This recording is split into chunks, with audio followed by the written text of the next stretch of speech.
welcome. I'm very, very happy to have you guys join me today. I've got Dan and Rach Faumuina. So I just wanted to get started, guys. I mean, where are you guys based?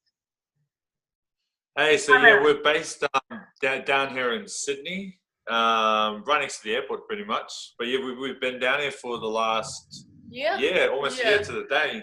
So it's been pretty cool move. Yep. We're in Brisbane before that. Oh, are you from Brisbane? Yeah. Down in Sydney?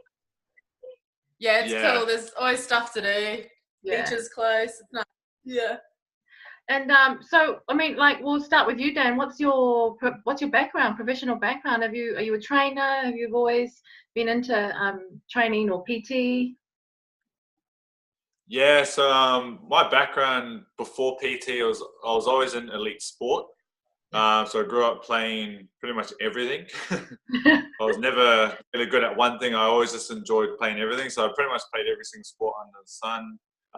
But my professional career, I've been in the health and fitness industry for the last 7 years now. 4 of which I've been working alongside my wife. So which I'll let her tell you about. But yeah, that's my background. Yeah, same. So I started PTing when I was about 19. When I moved back to Australia, I was living in Hawaii for a little bit and just doing some like dancing and stuff over there. And then before that, kind of same as Dan, I just liked sports and playing everything, doing everything that I could outside of schoolwork, actually. Yeah, fair enough. Yeah, I hear you on that. Yeah, and so what's your favorite island dish at the moment? Do you guys have one? My dad's chop suey. Her dad's chop suey, which I am privileged to know. He gave me the recipe, so I've been using it as like my little party trick. I'll tell your mum not to listen to the podcast. Yeah. I'm using it as like a party trick every now and then. Oh, yeah. And gave him the recipe when we got engaged. Oh, true. So who makes it better? Is it you or who's the best? At that one dish, it'll be me, but that's about it. All right. Well, anyway, I guess I will just get straight into it because I know everyone's excited about it. So, what is the Polynesian Project?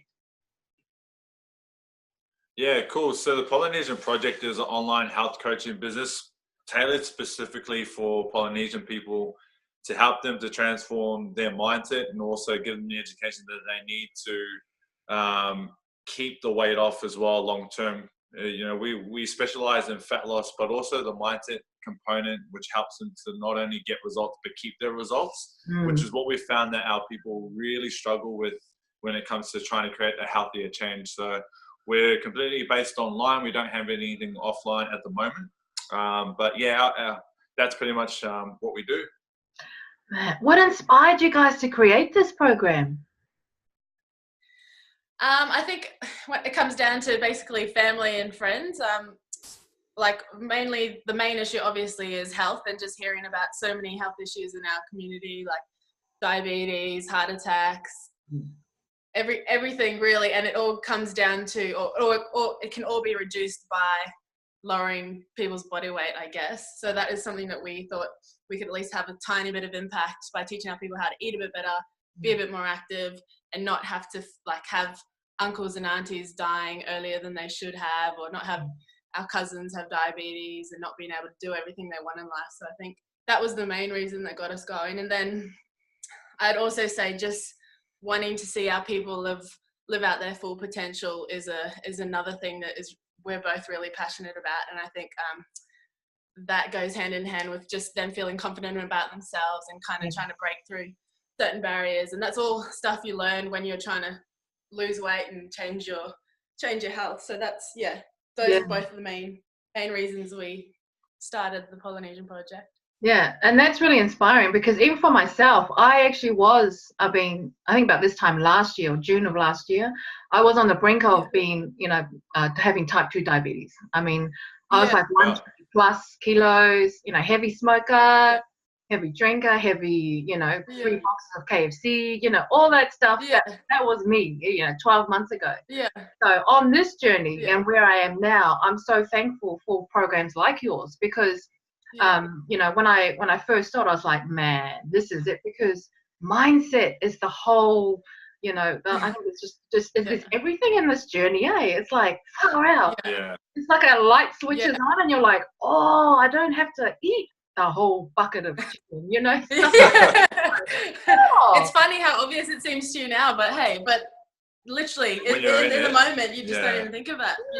You grow up the way you grow up, and that's it. I know. And that's the thing, though. It's like, oh, I don't need to fill a whole plate of rice and supper soy to the top, because, you know, you know, and I think, you know, with programs like yours, I'm really excited, and that's why I just wanted to like try and grab you guys as much as I can, because I can so relate, as probably one of your clients do, that light switch moment, and then being able to have someone create a program like yourself to train our mindset, because I know it's just our mindset. It's like 20 plus years I had to change, you know, trying to change to that smaller portion sizes. It's, you know, it's just But changing the Polynesian mindset into making healthier food choices and reducing portion sizes is a huge mission.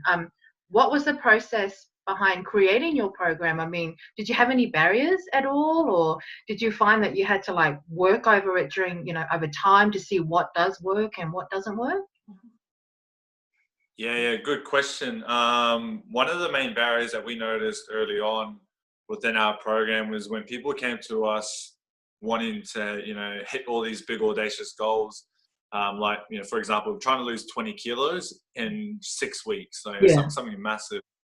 I think the way that we helped that and to kind of give them a bit more of perspective on it was kind of like what you just said about yourself, was it took you 20 years of bad habits to form what you are. You know, you almost had type 2 diabetes. It's taken you all those years to accumulate to, you know, where you got to. So that's what we try and talk about in our program with people that really want to, you know, there's nothing wrong with having bigger goals, but it's more about how realistic they actually are, because you can't change 20 years worth of bad habits in 6 weeks. You just can't. So we really try and just open up those conversations and get them thinking about, you know, just a few more realistic goals and expectations, and just not having that all or nothing mindset where you're either like just having shakes for the whole week and no other food, or you're eating whatever you want, you're having KFC every meal. Like trying to find some sort of medium in between that is what, like, I think people feel bad that they're not going all out if they're not just eating shakes. So trying to convince them, I think that that's not bad, that is a good thing to be eating meals. I think for me, that's been the hardest part. Yeah, no. But also, that's a part of it. Well, that's what I found, because even with the food, I mean, it's the funniest thing though, and this is what warped my mind, is that while I started this diet, I'm actually constantly eating, like, but I'm like eating all the time, and I'm like, I am so happy. I'm eating all, you know, every 6-7 meals happening here, and I'm like, how can you not like that, man? We are exactly. the right foods. Exactly. Yeah. But I mean, people always get shocked when they see how much food they're supposed to be eating. Oh, it shocked me, because I was like, man, I'm supposed to. I look at my time, I'm like, oh, I have to eat. Off I go. And I was like, this is my kind of life, man. I'm happy to just keep eating, and that's the thing, though. And then I found that, you know, I don't have to bulk up on the 3 heavy meals a day. I'm just like eat, and I find that, you know, that actually works, because finding what works for your body is the biggest thing. And 100%. you know, just I laugh, because sometimes I picture, if you turn up to like an island, actually picture this, if you turn up to an island social gathering with a plate of sliced carrots and celery with dip, which part of your body do you think Auntie's gender will hit you first? Go. Definitely the head, because I'll quickly put it down and then, you know, quickly turn around and run off. But I only just wanted to paint that scene, because I mean the scenario is, you know, it would generally trigger, you know, really some negative things from our family or our friends, you know, with us getting up to a plate with carrots and, you know, celery and, you know, not the bucket of KFC. So when we're starting our journey and it's, you know, fairly new, you know, what advice would you give to someone who is new, you know, in their health journey, to say it's okay, you know, to come up with this, small plate of celery or carrots or, healthier versions of what we would normally take to a gathering. Yeah. I think, well, just a quick note, like having the kind of all or nothing mentality where you only take celery or carrots or you take like a proper meal. If we can, again, find the medium and have our members making yum food that our family will all appreciate and know that you've put time into it, like that's a cool thing. Yeah. But also, like, just to be honest, if you're creating a change, you kind of have to expect a bit of kickback, and you have to expect that people are going to react a little bit differently, because it is different. But that's just a part of it. Like, they might mock you or say something first of all, but they'll get over it, and they'll eat your food, and they'll probably end up coming to you later on asking for advice. Like, I don't know how many times it's happened to us, people tease you for eating something different, and then an hour later they're going, oh, can I jump on that challenge with you? Like, it's just part of it, and that's a part of kind of what we want to do as well, is try and get our family involved. And if that sparks a bit of conversation, then just don't look at it in a negative way. But also don't take celery and carrots to your family's house, because that's not yum and they're not going to eat it. So just find something healthy that they're going to eat as well. I know. Maybe that was a bad example, but you get what I mean, though. Yeah, it's like, I know exactly what you mean. Yeah. That's what I found, though. Like, it's half the time I'm just like, oh, I really don't want to eat, the big heavy meals that are normally there, but it's kind of like, oh, they're all looking to see if I'm going to eat it. And I'm like, oh. And it's always a mind thing, with family and things like that. But hopefully that if you've got family that are supportive and, they're willing to even, just help you get through that. But exactly. And if you're feeling that way, like, that, you're guaranteed to have a couple other people in your family that are also would like to be healthy, but they want someone else to kind of lead the way a bit as well. Yeah, exactly. And so that's why I was the same with my family. Like, I was the biggest eater in my whole family. Next minute, I'm just like, you guys want some hummus? Anyone want some carrots? Or, that whole lifestyle. But it's, if we were to look at our normal, like, Sunday gongai meals, like, what would your menu look like? Like, what do you guys normally have? Because we're based in Sydney, we don't really have that much family around. We don't really kind of go to the gatherings or have anything going on down here. But back growing up, the types of foods that I probably want to see at the family gourmets will definitely be less processed foods, less carbohydrates, and a bit more greens and variety. Like, as cliche as it all might sound, but just the foods that we eat, they're just way too high in fats, way too high in calories. So it'd be cool to kind of get a bit more real food, as opposed to trying, like, how many times you turn up to the gourmets and you've got the what are they, like, sweet and sour pork trays, and you've got the KFC and they're not even That's not even relevant. We're just trying to adopt any yummy cuisine. But but in all seriousness, I'd love to see more protein, high protein foods, and more salads and all the good stuff. And it kind of be the cool thing to do, as opposed to we're just Polynesians, that's how we've eaten, kind of thing. Exactly. We started eating that way. Yeah, we've only eaten that way, and it's a cool thing to do. But if enough people make enough change and enough noise, the next cool thing becomes to eat. Bring salads, prepare your meals, because we're doing it subconsciously. Look at our meal prep that we do for our family gourmets. Look at the meal prep we do for Sunday lunches. But yet we struggle to meal prep for healthy foods. You know what I mean? It's the same mindset, just a different shift in a way. That's so true. Because, like, how many times you see on the big tables, all these massive dishes in the big tin-filled foil trays, and then one little green salad that's not even a salad. It's like, I don't know what it is. Potato salad. Potato salad. And and it's pasta, on its own, feeling lonesome. It's and that's kind of like the mentality of it. But I like that. I wish that we could shift that into making it really cool, and have like little competitions, like who can make the best salad, things like that. Yeah, for sure. Yeah, because we can be creative in the dishes we make. I'm sure we can be creative with the salads and things like that. Because I never ate salads, like, to be honest, like anything green, no, thank you. It's like, no. But then when I'm actually the same. Like, I didn't like salads either. Yeah. I still don't, but my sister-in-law makes like these amazing salads, and we actually went over there last night, and my cousin came with me, and she's like, where do you learn to cook these? Like, these are amazing. This is not the salad we grew up with. Yeah. Exactly. Yeah, the salad that was the lettuce leaves and the chopped cucumber and tomato. Yeah. I was like, man, And that was it. Yeah. that was the one. But no, I'm actually, and I Yeah. eat salad now, which is like, wow. But your taste buds change on this journey. I found like all the food I hated, Yeah. I'm now starting to have a taste Yeah. for, you know, because I had 20 years of Yeah. all that processed stuff to nut out. But Yeah.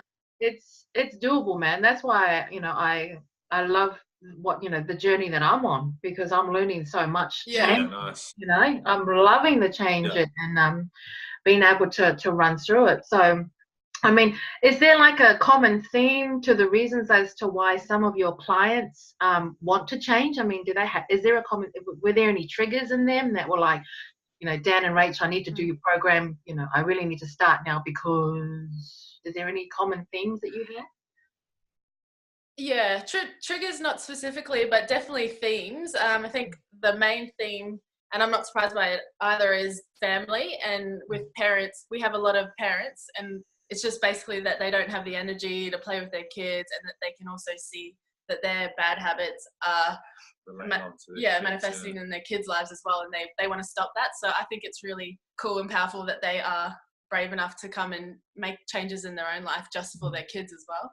Yeah. And then you get the same ones you get with everyone is obviously like confidence, building their confidence, and just wanting to be able to go into a store and buy whatever clothes they want and not worry that they're not going to fit them, and you know they don't want to get teased by their own family and stuff. So yeah. All centered around family, really.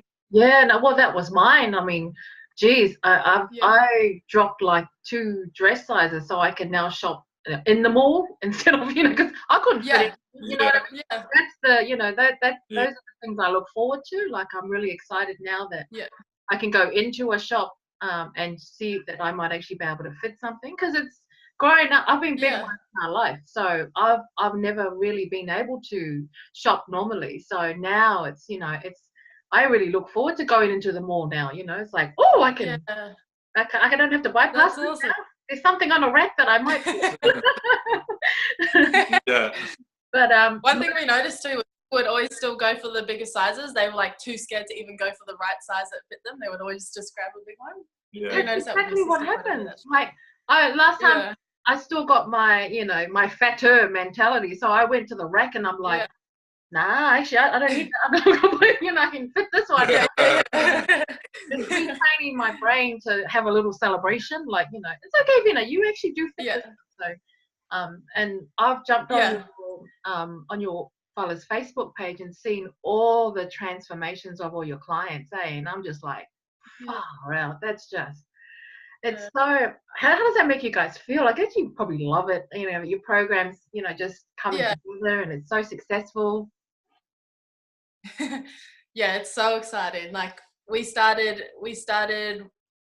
training for a while, but we started with Daniel's 2 sisters, and for ages we had wanted to work with Polynesians, but finally being able to like just jump out and do it this year has been awesome. Like you see your own people achieving success, and to us as well, we see it as it's not just one person. Like that person has 10 immediate members in their family and then extended family, you know what I mean? So yeah, it's really exciting for us, eh? Yeah, it's super cool, and it always kind of really hits home for me as well, because I don't know if you've seen on our Facebook page, but 2 of my sisters, they were our very first clients when we first started personal training all those years ago. Yeah. And in 1 year, they lost close to 85 kilograms. And they've been able to keep it off as well, and they made some amazing changes. That was also why we wanted to reach out and, you know, help other polys as well, because we saw the change in them, and we were just like, wow. Like my sister Evelyn, she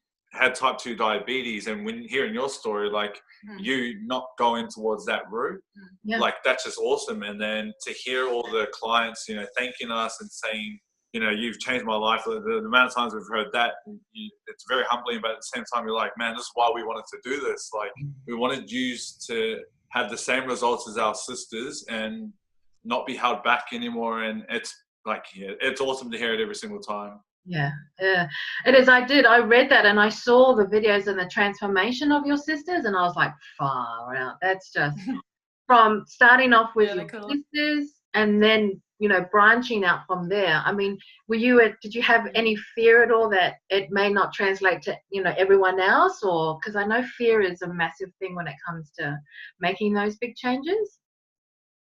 Yeah, I was I was worried that people wouldn't commit to the whole mindset part of it, because for us that's the biggest part, and it's also the place where you can get the biggest resistance. But honestly, we didn't experience that at all. Like, people have been so ready to change that they are willing to listen. So yeah, I was really happy that worked out. But to have his sisters to work, like the first time I met his sister was in her goal session. So for me, that was the worst part done. Like, I've worked with his sister, my sister-in-law, so I'm good. I think we got over the fear with them, because Evelyn, if you ever meet her, gentle by nature, but if you see her, she looks so staunch, like typical island. Gives you no emotion first up. But like, yeah. But then she loves you. Like, Rachel's best friends. Most loyal person. Yeah. I mean, have you got any can you share a few simple steps on how to like set realistic goals? I mean, like, if for someone who is like maybe listening to this or watching this show now and be like, okay, I want to start, you know, have you got a few simple steps on how to set you know, a couple of goals for them to start if someone was looking at making that change? Yeah, cool. Probably the best place to start would be definitely start off with your goal and what you want to achieve long term. Then break it down into, you know, your shorter term. We use 6 to 8 week blocks, so you can break it down into like a 6 to 8 week goal, which would be like a stepping stone to get towards that bigger long term goal. Yeah. But if you're listening to this, I want you to have the thought process of thinking about, you know, are you actually ready, willing, and able at this very moment to be able to create the right changes and take the right steps to achieve that shorter term goal? Because everyone wants to lose, you know, 12 kilos in 3 or 4 weeks. But then if you audit them and, you know, say, okay, cool, are you willing to do this? Are you willing to do your grocery shopping? Are you willing to sacrifice, you know, time at work or time with your kids? Are you willing to do all of these things? It kind of puts a bit more of a realistic perspective on it. Yeah. So if you can kind of audit and have a think of the bigger picture in your life and where you are now and what might be coming up, then that goal might change and it might become a little bit more realistic. So now you've gone from wanting to lose 12 kilos in 3 weeks, maybe 4 kilos is something you're a bit more able to commit to. Yeah. The second thing you know, that would probably be a good place to start would be to audit your past. So if you've never lost weight before in the past, or if you have, but it hasn't stayed off, then maybe trying to aim for that number in that short amount of time might not be as realistic. So, and then also if you haven't lost weight before in the past, but you want to lose 12 kilos in 6 weeks, you know, in 3 weeks, it's very unrealistic to, I guess, have that expectation if you haven't done it before. So maybe think about, you know, what are the habits or what are the steps, what are the things that you need to do in order to get towards that short-term goal, audit that, you know, and that'll kind of give you a good starting point. And from there, you can set, you know, some more realistic targets that will get you towards that longer-term goal. So yeah, pretty much just auditing yourself, whether you're ready, willing, and able at this very moment with your life and your past experiences and things that might be coming up would be a good place to start. That's awesome. Yeah, I love those words, you know, audit your past. And because when I first started, that's what I had to do. And I think being realistic is somehow it's a little bit hard for us, because like we'd be like, yes, we'll do it, and next minute, no, we won't. You know, it's hard being facing the truth about what we're actually going to go through. And I don't know if you guys have had a bit of, you know, hard to actually get into your clients to tell you the real truth. Like, you know, if you ask them what they eat, they're like, oh, I do have salads and things like that. But really, you know, it's like, no, you don't. You know. That just probably comes with your experience. I say, you know, being able to communicate and also relate to your clients. But that's it. Thanks. I hope everyone can really capture that, audit your past, and set those realistic goals, because I think they're really important. Because otherwise we kind of just like go nowhere. It's like, where are you going? Yeah. Oh no. We keep doing the same thing we've done, a couple of 6-week challenges and then never actually moving anywhere. Yeah. Yeah, it's kind of like, well, where do you want to go? Like, and be real, because for myself on this whole journey, I've had to be probably really real with myself. Like, I'm like, oh man, Bina, don't lie, you didn't do it. So don't, you know, it's like, exactly. Yeah, I'm constantly just checking myself all the time. It's like, you know, and the more I, you know, became open to really look at me, it's like, okay, now I can change. You know, it's stuff like that where I'm like, oh, you know, it's but setting those goals are all the ones. But one particular question I wanted to ask you guys is, you know, society has put Polynesians into like two main, you know, stereotypes. You know, on one end, we're like praised for, you know, excelling in sports like rugby and netball, but on the other, we're actually labeled big, you know, obese and very lazy people. Are your clients affected at all by that big and obese label at all, before, you know, when you start with them? I mean, how do you address that mindset to help them fight that stereotype? Because, you know, to be honest, that's the stereotype that, you know, we're labeled with as, you know, you're just big obese lazy people. So I mean, how do you guys find that much, or how do you address that? Yeah, we do actually, and it's one of my favorite topics because personally, I hate stereotypes and I hate the idea that our culture could be under a stereotype. But at the same time, if the only people I hear it from are our own people, like I've never heard anyone else say that. And they may have said that in the past. I'm not going to say that they didn't, but I think we're at the point now where, like, whether we were led here by society or not, I feel like we're at the point where we are the ones putting that stereotype on ourselves. So I think, I don't know, like, and the thing is, we're not even lazy. Like, if I think of my dad or I think of my cousins and my aunties, we're not lazy. Like, my dad's the hardest worker I know, you know, we're not lazy. But when it comes to pursuing something outside of the norm, I think that's where we blame the fact that we're not giving 100% on the fact that we're lazy. Like, we go, like, I'm not gonna go to training because, like, I'm gonna make the team anyway, you know, no need to, we're Islanders, whatever.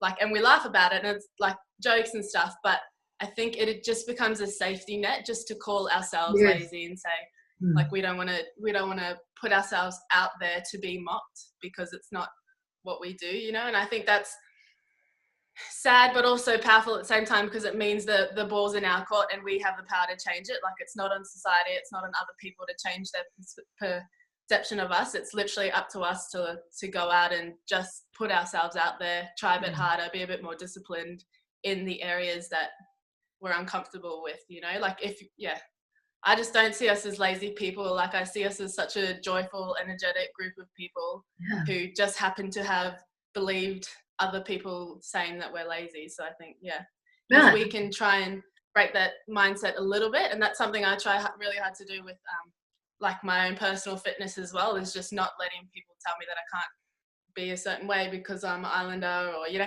I find it funny because the only people that have ever commented about it is literally Islanders saying like, oh, you must have got that from your mum because my mum's white. I'm like, no, I got it from my dad. Like, it's all him. No, I totally agree, because you know, there's so many stereotypes that they just put the box on us all the time. I mean, even doing this show, I mean, you know, like when I started, they're like, what are you doing a podcast for? And it's like, well, why not? It's like, well, not many Islanders. I'm like, and you know, I'm just like, you know, don't we not all, you know, we actually all have our own unique gifts, and I truly believe, you know, like, you know, it may be not the normal thing for an Islander to do, but so what? I'm like, this is what I want to do. So, you know, I can't stand the stereotypes that, you know, you must be. And I love that. I love seeing our Islanders do other things, and like, people follow. Like, we're so creative and so talented. Once one person does it, then people start to follow, and that's I think that's when we'll make our mark, like, out there. Like, we're already dominating the sport world, but we have so much more to give if we fully like look to our potential. No, I totally agree, because it's just, we're more than just what people can only just, you know, see of us, and, you know, and I'm breaking that stereotype. And I love, you know, coming back to your program, whereas once you have, once they go through your program and they actually find who they are, then that's their power, because they've got that confidence, losing the weight, being able to, set their own goals, follow your program and achieve it. I believe that that will unlock their potential to be able to do whatever it is that they want to do as well, Yeah, that's the end goal, eh? It's not just about weight and health, it's also about breaking certain barriers. So you hit that on the nail on the head. And it's cool because as soon as you start getting the results in one area, it usually does have that ripple effect onto others. So we do help to coach with weight loss, but it's much more than that. It takes a lot more to, than just to train and eat well to lose the weight. It's the embodying the right mindset, having the right habits and all that kind of stuff. And it relates to any area of your life. So even though it is just for weight loss, it's, tangible things that you can use on day-to-day basis as well in your work and your whatever you're doing. Yeah, no, it is, because I laugh because I remember in the early days, I'd be like sitting on the treadmill or doing like a basic, routine, and I'd be like, what, how is this gonna? I'll be like, question, how is this gonna help me? And then months later, that same process of being disciplined and then doing the routine every day, helped me to achieve like whatever other goal I had to do. And I was like, oh, this is why I had to do it. So it's not just the it's like, oh, well, this helped me here. And the whole process is mind blowing to me. I was like, wow, didn't know that was going to happen. I love that. But I mean, I think when you start your healthier living journey, you begin to face those, those suppressed kind of demons from either your childhood or your adult life. And these memories are like normally found next to the ones where mums grab that saddle and just show us their love. This mindset is probably one of the hardest to face, as it kind of digs down into like, your core, and you have to face your true self. This part can actually either make or break you, because it almost did me when I had to really face, some of those memories from my past. Do you have some of your clients, or just, with your experience with clients, find that they have that defining moment, like where you either can see them making one choice or the other? Because I know you can't make it for them. They have to decide whether or not they want to continue or or stop what they're doing. Do you find that helping them during that is a little tricky, or?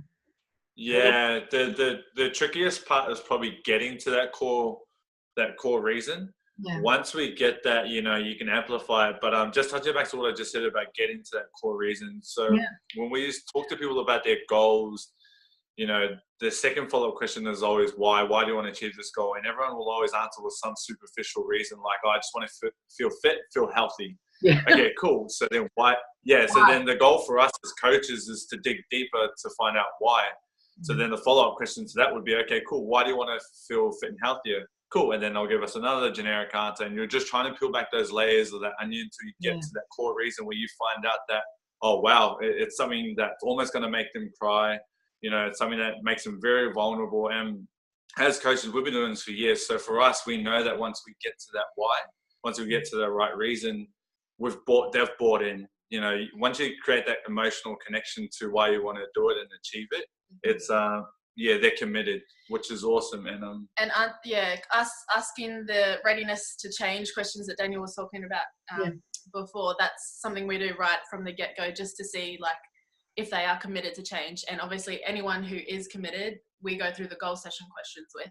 And if they are committed, then they're going to open up to you. Like, it might not be right away. We don't expect that either, because they don't know us from the get-go, you know what I mean? But I think anyone who's desperate enough to change is going to at least attempt to try and figure out what it is, what the demons are, and I think one of the biggest things we've noticed is that people will not lie to us, but they will try and tell us what we want to hear in terms of like, yes, I ate my food this week, yes, I did this. And what I try to do is like just let them know that's not what I want to hear. Like, what I want to hear is the actual truth. We can like readjust things, but unless we know the truth, we can't help you. Like, and we don't. So trying to break that wall is a little bit of a little bit of a struggle, but it normally happens after people don't get any results and they start to get mad at us, and then you just go, okay, well, like you start to break down the layers. Did this happen? Did this happen? Yeah. And then they start to realize, okay, like I have to be honest, and being honest doesn't mean that I'm gonna get in trouble or like that I failed. It's just addressing what the issue is. Like, And that's exactly what it is, because I mean, for some reason we think you guys have a magic wand and it's just gonna happen. Like, what do you mean we have to work? We don't want to do the work. And that's why I really admire, the role that you guys do and the job that you do, because I'm like, man, you to be able to deal with different mindsets and the way that they're kind of like, they expect, well, this didn't work, it's all your fault. I'm like, well, hold on. I don't quite but I guess on that, Alvina, like one of the main reasons why I think a lot of people might have that I guess mindset would be, if you look at everything that's advertised in today's society when it comes to health and fitness, everything's promising quick results in a very short amount of time. Look at the shake diets, look at the fad diets that are out there. So people, when they're asking their cousin Sally's friend, whose doctor was whatever, how they got results, and then they say, oh, you got to do this, shake diet, or you got to do this type of diet. It gave me, I dropped 12 kilos in 2 weeks. It's the best thing ever. So like, I think they have that expectation coming to us, and I think that when they do come to us and like, oh, what's this slow results equal long-term success? Kind of like, what, you guys don't have a magic pill? Like we're not trying, like, they feel like, there's a bit of a miscommunication there, but we totally understand it, because that's just their perception. So it's pretty cool to get them have that aha moment when they do join us. We teach them our protocols that, we're here to make sure that you not only lose the weight, but you keep it off as well, as opposed to, we might get you 6 weeks of results, but then what's going to happen after that? More than likely, you're going to put it back on and we'll see you again next year. I think also from a cultural perspective, when like we're taught to respect our elders or our authorities, and coming as we're coaches, like that we're seen as authorities. And when we're younger, you tell your elders what they want to hear. You don't necessarily tell them the truth that you're everything you're doing. You know what I mean? So I think that comes into play too, like just wanting to be people pleasers, elder pleasers, parent pleasers type of thing. So but that comes with it. That's why we are focusing on Polynesians, because it's something that we know, we've lived through, and we know that that's going to be a part of the package as well. Absolutely. Because I'm nowhere near going to say I'm a trainer of some sorts, but I mean, like when I have like my mates or just people close to me start telling me, I want to do this, and I'm like, and I start questioning them, like, so what do you actually all of a sudden this amazing vegetarian diet comes out, and I'm like, can you tell me the truth what you actually eat? Because I've said it all, I've done it all, I'm like, man, I know exactly and having that when you're doing tackling Polynesians, it's it's so good to be able to relate. Obviously we are Polynesian, but it's like, I'm the same, I said the same thing, so don't even try it. I wrote that script. Exactly. I said that when I was younger, mate. Don't even try there. But I found that for me, I guess when I was and still it's hard for me to stay away from eating like carbs, like bread and rice, or those corned beef and spaghetti sandwiches. I miss those.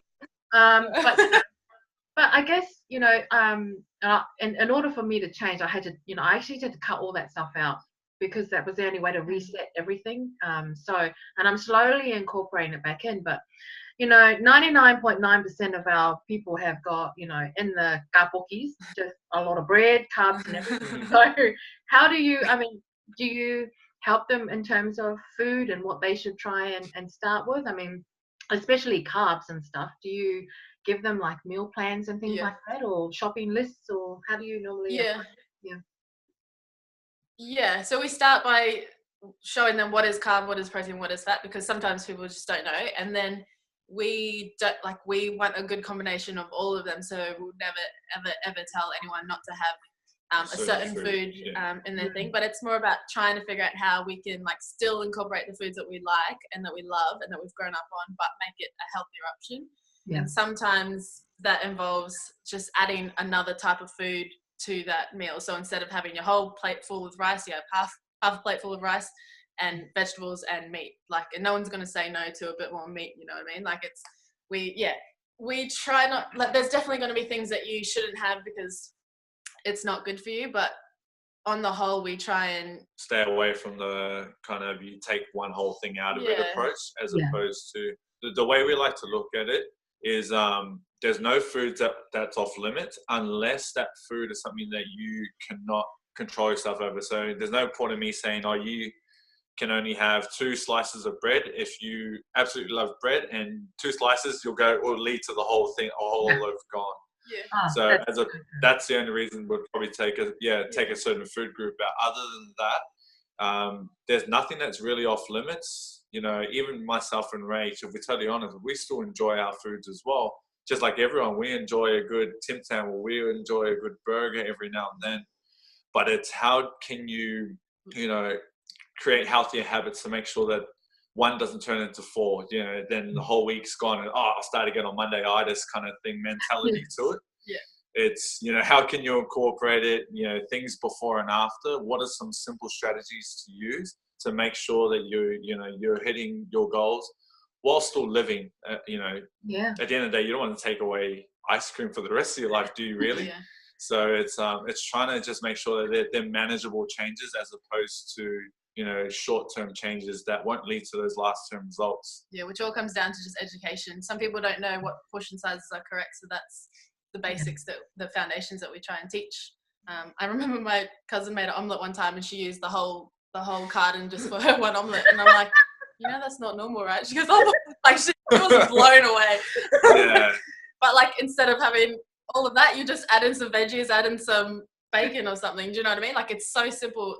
Really is quite simple changes, but just education, really. Yeah, it is, because I felt like I actually had to go back to school and learn how to, make eggs, because if I was to do an omelette, then it would be like a bucket of cheese and, then a tub of butter then creating all that omelette. Yeah. And I was like, okay, take all that out, come on, and putting like mushrooms and stuff in it. It's good. I like it. I was like, it beefs it up, yeah. So much more filling. Yeah. I guess there's so many, I could just keep talking to you guys for hours and hours, but because like I said, I love what you guys have put together. I love what you put out. I love what your vision and your goal is, and for everyone that is watching or listening, I've got all their links just on my page here, and I want to share the love with you guys, because it's an amazing project and an amazing thing that you guys are doing, because I on my venture I stumbled across you guys and I'm like, I could just see, because it was all about our mindsets, and Polynesian mindsets, and to break that stereotype. So I really do thank you for the work that you do. I mean, are you guys doing this on the side project, or are you guys got your own day jobs? How are you working your whole project and routine? Yeah, cool. So I was, at the time that we launched, I was running another gym, a brand new gym. Oh, wow. As we launched. Yeah, and it was probably the craziest time we could have launched. But we believe that there's no perfect time for anything, so we made it work, and it worked out in our favor. I've now dropped down to part-time with the goal of going full-time in the near future. And Rachel's still working at the moment. So the way we kind of juggle it, because Rach, I don't know if you guys know, but Rach actually competes quite competitively in CrossFit. She went to the regionals, which is the top 30 teams in the Pacific. So we've got quite a bit on our plate, but and saying that, it's it all goes hand in hand. Like it's completely what we want to do and where we want to see our future going. So it's you just do it. Like if you're like, same with you and this podcast, like it's like a passion project. You Yes. just enjoy it and you want to make it happen somehow. Yeah. Yeah. No, that's what it's 100%. like. Yeah, and it's if I didn't go through, you know, my own personal journey and change and realize that, you know, eating healthy and living healthy is, you know, this is the result of it. You chase after what you always wanted to chase after, your dreams and your passions. You know, that's the message that, you know, of love that I want to share with not only our people, but whoever wants to listen, and, you know, with you guys as well. Yeah. You know, I love what you guys doing and what you represent. So yeah, like I said, I'll thank again for talking with me today. You know, thank you for, you know, giving up your time. I know it's, you know, it's a Saturday and, you know, you want to just go off. But yeah, thank you so much for at least giving me your time, because I really appreciate it. And I definitely want to keep, you know, following you guys, because it has been, I love watching what you guys do, and I know everyone else does, and it's a powerful project, and it's a hard-hitting task you're doing, especially with Polynesians.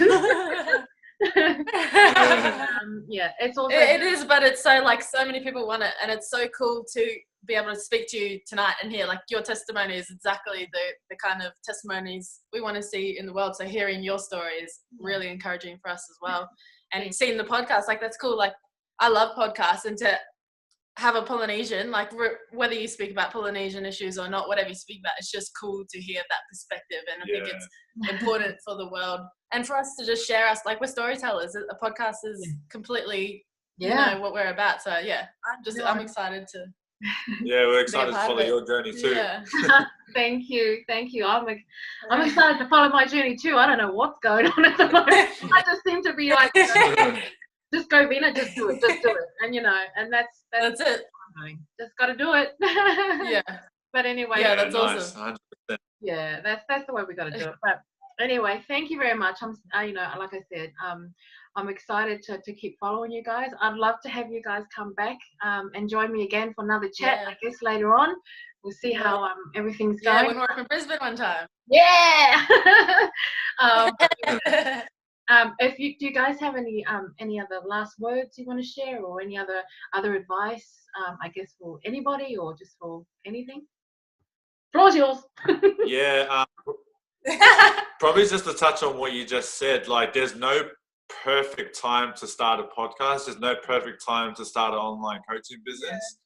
But, you know, the time is now. Like, you know, if you're waiting for the perfect moment where all the stars align, you'll be waiting for the rest of your life. So just take one little step, something that's very, very manageable. Don't try and go from 0 to hero. It'll demotivate you and you'll go backwards, as opposed to maybe the first thing you need to do is throw out the chips in your cupboard. Just one packet of chips, and that's somewhere to start. Celebrate that win, and then just keep, you know, you keep that momentum going. That's what keeps you motivated, and that's what will keep you on track. So yeah, probably is just learn off what I guess we're doing and just get started. Yeah, that's exactly what I say. Just go after it. If you've got a goal, whether it's fitness related or just anything that you want to do, just go after it. Like, let's put our people on the map. Exactly. Awesome. All right, then we'll wrap it up here. Thank you again, guys. Oh gosh. Thanks, Avina. Thanks, Avina. All right. All right. Well, thanks again. I don't even know how to stop on this thing, but we'll see. But gotta figure it out. It'll just keep going. Next minute.